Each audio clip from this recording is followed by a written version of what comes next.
Pascal's wager. Philosophy of religion goes to Vegas. Blaise Pascal, a 17th century mathematician and philosopher, is known for many things. Chief among them are his theorem on hexagons and conics, mathematical pyramid, working mechanical calculator. Bright fellow. In philosophy, Pascal is known for gambling. Pascal's reasoning for the necessity of God, if the title of this video hasn't given it away, is called Pascal's wager. Of all the philosophical arguments for God, Pascal's wager is one of the more interesting. The argument is interesting, as it does not try to prove God exists, but rather tries to prove that one should believe in God. The argument is best displayed in a grid. Either God exists, or he does not exist. Either you believe in God, or you do not. So, if you believe in God and God does not exist, then you were wrong, and when you die, nothing. If you do not believe in God and he does not exist, then you were right, and when you die, nothing. Now here comes the clever bit.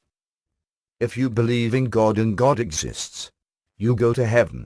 However, if you do not believe in God and God exists, you go to hell. Thus, it is better to bet on and believe in God's existence. Or is it? On the surface, Pascal seems to have made a valid point.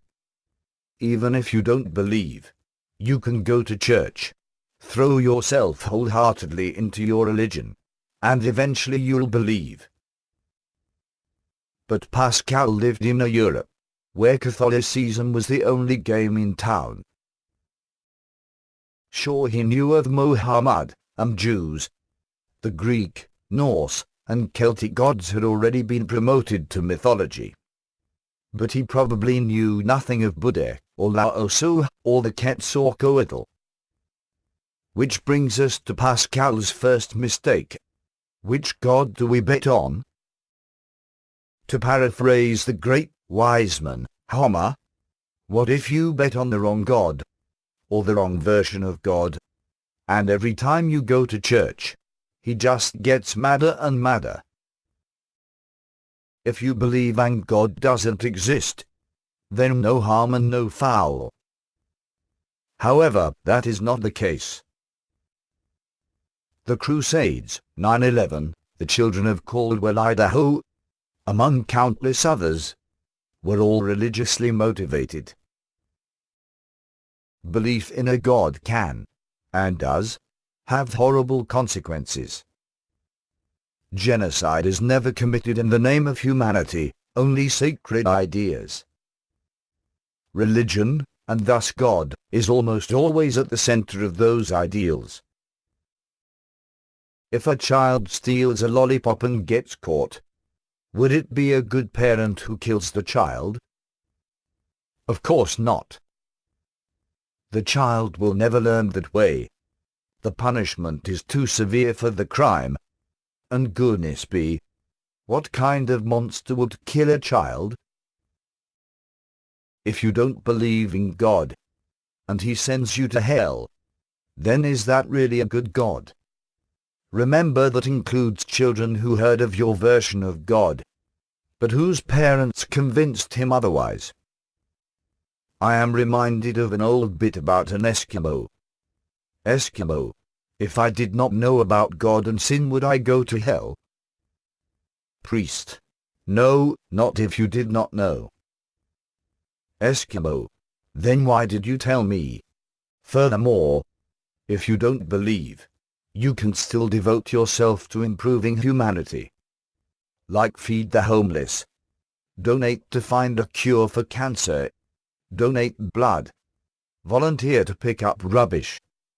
If you lead a good and moral life, one that leaves the world a little better than you found it, and God still sends you to hell for being wrong about him, He is not a good God. Here is a continuation of the above. Do good for the sake of fellow man, but without all the evil God stuff. Without God, there is oblivion after death, and that makes people uneasy. But without death, there can be no life. That is why life is so precious. So do good. Make children and the elderly laugh. Feed the hungry. Clothe the naked. Fund the sciences, as science has cured more disease, fed more people, and relieved more suffering in the past century than prayer has ever done.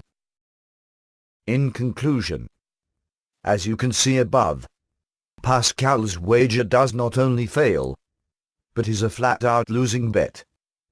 Bet the rejection of it, and bet on yourself. You can change the world, one smile at a time.